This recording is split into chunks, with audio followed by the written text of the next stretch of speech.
The Ferrari 640 from 1989 was not only beautiful, but also technically a giant leap forward, because it was the first Formula 1 car ever with pedal shifts behind the steering wheel.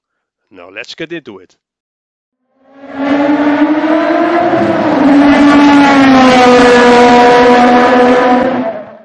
(1988) was absolutely dominated by the all-conquering McLaren MP44 with the Honda V6 turbo.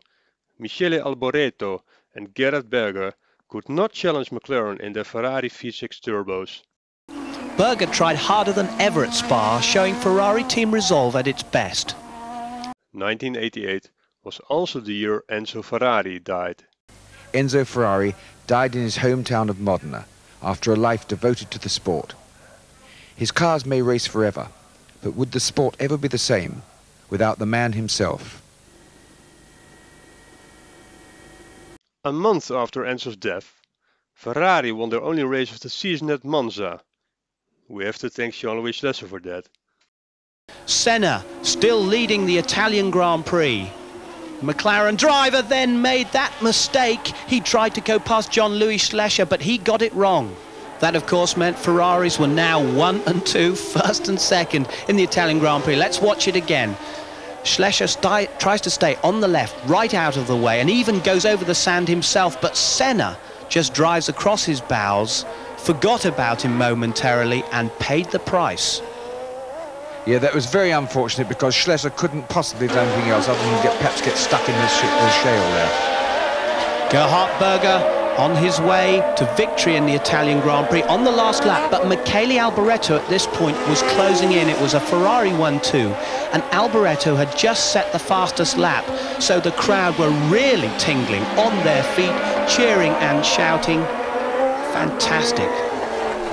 First and second at Monza, the first time there's been a Ferrari victory at Monza since 1979 and Jody Scheckter.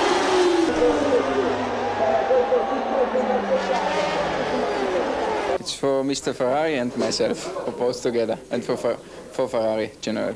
No, it was a great day for Ferrari today, and I think it's the best to remember Mr. Ferrari.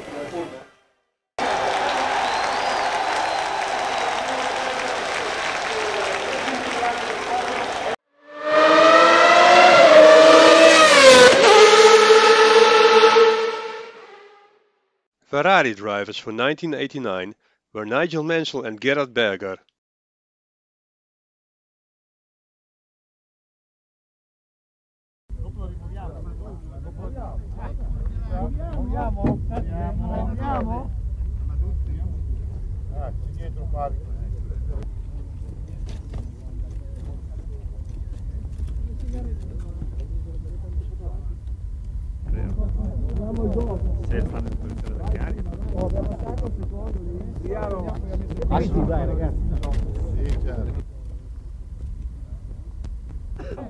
Ragazzi, almeno quelli davanti, state giù un po'. Onda giù.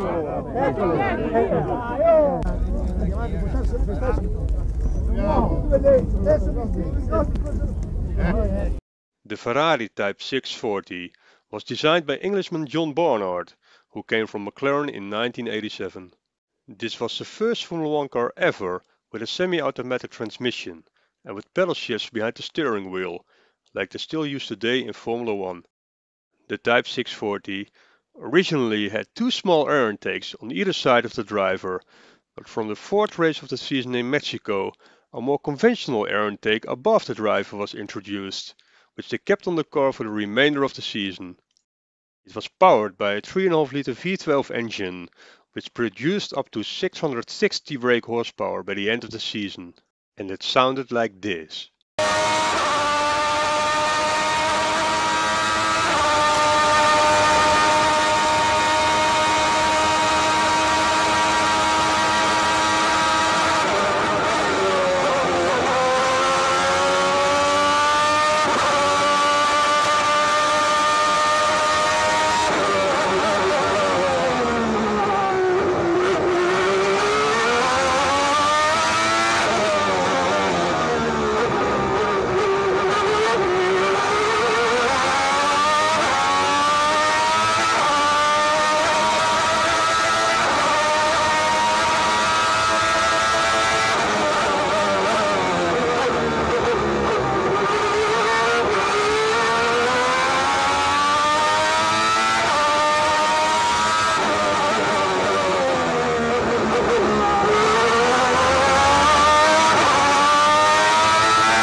vitória. Miguel, Ferrari Ridazzi aguardando para dar a bandeirada em Mansell. Aponta Nigel Mansell. Nigel Mansell da Ferrari. Mansell vence o Grande Prêmio do Brasil de 89. Nigel Mansell. So, watch the back of the grid and you'll see somebody with a green flag, and away they go. Now, Berger trying to come through, but Patrese is taking the lead, is he? No, Senna's holding it, and Berger is trying to sprint through on the inside of the automatic gearbox Ferrari, and Patrese goes through, Berger spins, and has lost part of the car. Senna is being passed, Senna is down to 4th, down to 5th, it's Patrese leading.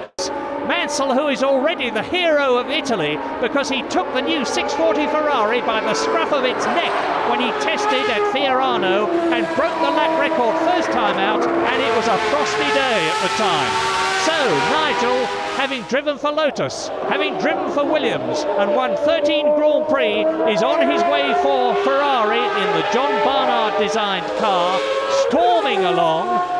Now, was he sandbagging? He said just before the race began that he imagined he would only last about 5 laps, but he's on his 4th lap now, and he's gaining on Riccardo Patrese, hand over fist. The last time that Ferrari won a Grand Prix was, of course, in Italy last year, and you can see now that Mansell is catching Patrese. Boutsen is hanging on in the background. Behind Boutsen is Alain Prost. So it's a Williams-Renault leading. It's a Ferrari second. It's another Williams.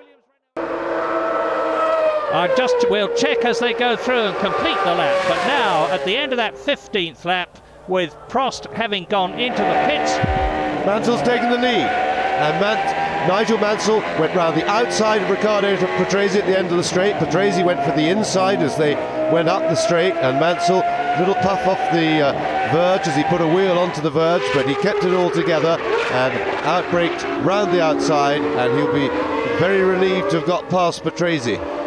That he should now be able to pull away.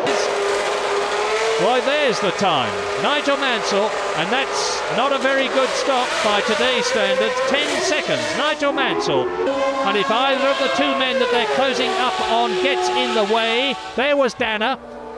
We can see Mansell surge past. Mansell has closed the gap from 3 seconds to under half a second. This is lap 28. And he's closer still this time than he was last on the previous lap when they hit the straight. So now as the speed picks up, so the benefit of the hole in the air starts to work, and Nigel dips out, and so Mansell takes the lead for the second time in the Brazilian Grand Prix. His tyre stop dropped him back behind Alain Prost. He's fought his way back past. The little gear levers on the right, and there is Nigel Mansell in the pits. He had the steering wheel off for some reason there. What on earth is happening? He's having a new steering wheel fitted, and he's ready to, and he's left the pits in 13 seconds. Well, that's the first time I have seen 5 wheels changed in a pit stop. Wow, what a race. McLaren V10 Honda, with the great double world champion, 35 times a Grand Prix winner, Alain Prost at the wheel, has lost none of his motivation, being harried every inch of the way by, in his first drive for Ferrari, Nigel Mansell, 13 times a Grand Prix winner. All of them for the Williams team, which he left last year, and he's right on the gearbox of Prost car now. When they get to the straight, Mansell can slingshot out of Alain Prost McLaren slipstream, which he's doing now at the end of the straight, going into the Curva Sol at 150 miles an hour. It's a 7-speed gearbox, and that's the speed that Mansell will be in. 7th speed. He retakes the lead. Nigel Mansell is almost home and dry in his first Grand Prix for Ferrari. A brilliant victory. He started having had considerable trouble in the warm-up period, having had to change the engine. But all that is behind him now, because he is into the last corner. Look for the checkered flag. What a fool running across the course. A raving lunatic. But Nigel Mansell has won the Brazilian Grand Prix. Sharp handles on the cup lacerated Mansell's hands on the rostrum, but it was just one of the surprises that he'd had that day. I was optimistic, but I never thought, I can't really say it for 1 minute, that I expected it to keep going, but I mean, I'm still finding it hard to believe now, but yeah, it's great. It's just great to be back here again. And you had a bit of a dramatic pit stop too. Yeah, I had to change tyres, and also, I don't know how, but I had a little bit of a problem with the steering, which is confidential, we'll keep to the team and I had to change the steering wheel. But did that give you a big drama as well? It frightened me a little bit because everything was going as well as the planners could be, and it was a bit of a drama I could have done without. After the first successful race of the season, there were still many doubts about the reliability of the brand new semi-automatic gearbox, and there were also complaints about the power of the V12 being too low in comparison with the new Honda V10 used by McLaren. Chassis is very good. We have a new type of engines here. It's better, but it's still not enough. The engine side, yes, it's getting better all the time. I mean, for a long time now, they've been working hard on the reliability side at the expense of looking for power. Now, everybody's reasonably pleased with the reliability, and now we start to look for power. So, given a little more power, I think we'll be looking quite good on the engine side. Attenzione, uscita di strada della Ferrari di Berger, incredibile. Berger nella curva del tamburello che già come già hai fuoco. Un incidente drammatico, tragico dovremmo dire. The locals, of course, were cheering on the Ferraris, but they would have to overtake the two McLarens on the front row of the grid, with Ayrton Senna making the better start from Alain Prost. On the long drag up to Tosa, Nigel Mansell was right up behind the McLarens and looking for a way past. Tigering from either side of the track, he was trying to pass Alain Prost, but never quite made it. Senna from Prost then Mansell, and then Riccardo Patrese. But then came the moment of horror, when we all froze as Gerhard Berger ploughed straight on into the barriers at 180 miles per hour, and worse was to come as the car exploded into flames and nobody believed he could have survived. But miraculously he did, and thanks to a strong Ferrari chassis and energetic fire marshals, it took 16 seconds from the Ferrari coming to a halt to the first extinguisher going off, and 10 seconds more for the fire to be put out. The car had been virtually on full fuel tanks when it exploded. We were all amazed at the lightness of Berger's injuries compared to the severity of the accident. Some burns to hands and back and some broken ribs, but what had he remembered? I remember everything. Okay, everything, but I remember I get some technical problems in the car. The car went straight, and the big bang until the moment where I touched the wall. I remember everything. And after I sleep a little bit because I was tired. Well, that was the resilient Gerhard talking just 2 weeks after the accident. Die Ferraris haben... Oh, Berger hat einen Reifendefekt, oder was ist das? Wow! Das sah böse aus. He made a demon start from the second row. Watch the Ferrari of Berger come past the two McLarens at the start of the German Grand Prix. And that's Alio taking to the grass as well, going for a little bit of grazing. Yeah, that was a very interesting start from Gerhard Berger, determined, almost on home soil in Germany, not Austria, of course. And Berger loses the lead there to the McLaren of Ayrton Senna. Into the first chicane, with Senna ahead. And Prost about to do the same thing to Gerhard Berger as Senna had just done. What we started to enjoy here, Bob, was those fabulous shots from the cockpit of the Ferrari. I don't know whether it was just that we picked up all the exciting races as you watched Mansell there in fourth place, bouncing over those curbs. But this turned into a duel between the two McLarens. As we said in the intro, there have been some classic races at Hockenheim, but this was an extremely good one. Here were the two Ferrari drivers together. Gerhard Berger, his tyre deflated and he bounced over the curbing, much to the alarm of Mansell in front of his teammate. And that really was desperate stuff from the Austrian. Yes, it was thought that he'd perhaps curbed his car a couple of times. You could see that left rear tyre without any air in it at all, and when he came to brake for the chicane, there was no braking on the front right. And then he was trying to work out what had happened here. Remember that. Take us through this replay, Bob. Well, he comes up to the chicane. Look at that front right. There's no braking on it whatsoever. He hits the curb. The nose comes off. He goes straight across the track again and comes to rest quite quietly at the other side of the track. Having failed to score a World Championship point, and Mansell goes through. Oh, fantastic! Nigel Mansell, as he and Senna come up to pass the Onyx, takes the lead. Riccardo Patrese on pole position in the Renault Williams made a superb start to outdrag Ayrton Senna, and a fast catching Alex Caffey in third place there in the Dallara. And Senna tried it on the inside of that first corner but didn't quite make it. At the front, however, Riccardo Patrese was doing very nicely. Senna in second place. Berger had got past Alex Caffey, who was now holding up Prost. But Patrese was still leading from Senna, Prost, but Mansell now had joined the end of this group. But Brundle coming off worse there, and Alesi pulling through. Mansell, another of his great slingshot manoeuvres to get past Alain Prost, and he's up into third position now. A great storming drive from him as Senna took the lead from Riccardo Patrese, finally into the lead of the Hungarian Grand Prix.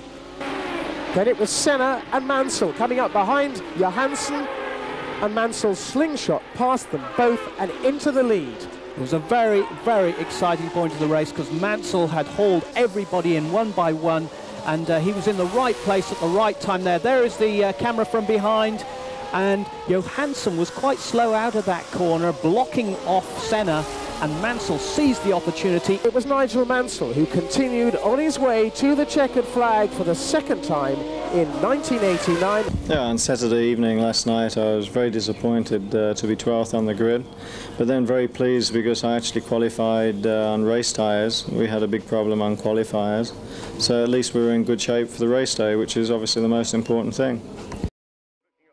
Right up Senna's wing. And Mansell is trying to go through and goes off. Both of them, Senna and Mansell, and Senna's out of the race. His right rear wheel is cocking right up in the air. Senna and Berger on the front row of the grid, and Mansell and Prost behind. So a fascinating race in prospect. And at the start it was Gerhard Berger who made by far the better start between the two front row men. Nigel Mansell tried to follow him into second place, but as they turned in first time, it was Berger from Senna and then Mansell and Prost.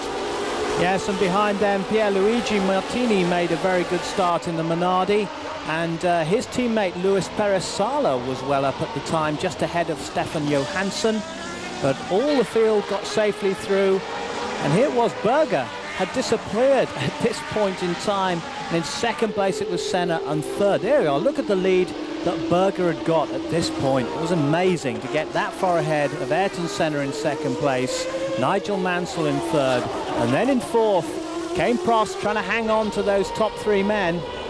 Watch Mansell here, he gets past Senna quite easily. I think as you see a view from Mansell here as he caught up Berger in traffic, Berger really went for it, and Mansell got absolutely sideways inside Pirro. He was stuck as he was catching up Berger. Berger had really gone for it in those opening laps, but he burned up his tyres through. Now let's come in with Nigel Mansell. Yeah, this was the point. Nigel Mansell about to commit a grave error, a large misdemeanor. He locked up there, missed his pit, and selected reverse before his pit crew could stop him. Totally illegal, of course, and reverses up to that pit stop wheel change area demarked by the Ferrari tape on the floor. As we see a replay of Nigel Mansell heading towards his pit and missing it, locking up and missing it. It's at this point now he selects reverse. Now watch the man on the right, Lollipop Man waves his hand saying, no, don't do it. He could have been pulled backwards by his pit crew. That would have been legal, but taking reverse like that wasn't. Mansell then got up right behind Ayrton Senna. They were running second and third, and this really was the battle. And Mansell was trying very, very hard to overtake the McLaren driver, and consequently claims that he did not see this flag, the black flag. And Eccleston will be up there remonstrating, and they're waving it hard to Mansell, who will claim he can't see it because he's looking up right up Senna's wing. And Mansell is trying to go through and goes off.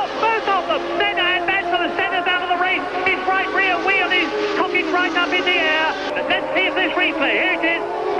Yeah, and Mansell, a very desperate attempt, but he's got to see the black flag as well. Senna, I think Mansell was alongside him. Senna, without any doubt, caused that. To my mind, I'd like to see it again, but Senna just needed to move in when Mansell was filling the road inside him. Gerhard Berger, however, was on his way to victory in this controversial Portuguese Grand Prix. A sweet victory for him after a very difficult and depressing season. But it finally came right here, although sadly his victory was overshadowed. For Berger, it was a breath of fresh air at the end of a long dark tunnel. With this, his 5th Grand Prix win. Suddenly he was 7th in the World Championship. But how had this race gone for him here in Portugal? It was a fantastic start, and I was pushing hard in the first laps, but I destroyed my tyres in the first laps. I had a very hard time after 15-20 laps. The front tyres was completely finished and I had big understeer fibrations. When Nigel overtook you, that seemed to be a very fraught moment in amongst the backmarkers.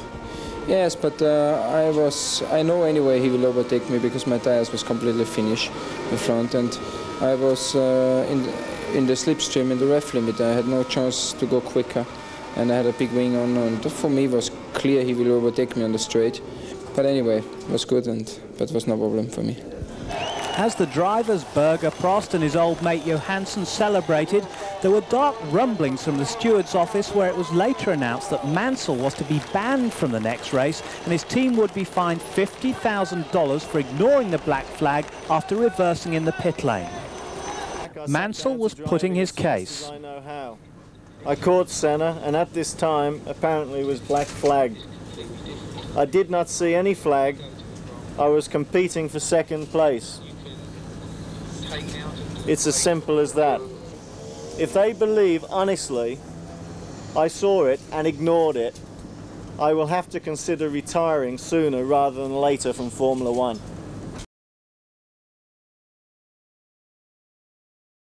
In the final championship standings, Nigel Mansell ended 4th and Gerhard Berger 7th.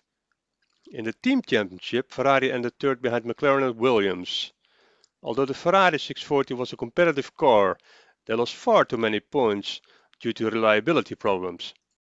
In the following 1990 season, multiple world champion Alain Prost would join Ferrari. But that's a story for another video. Please press the like button and subscribe to my channel. Thanks for watching.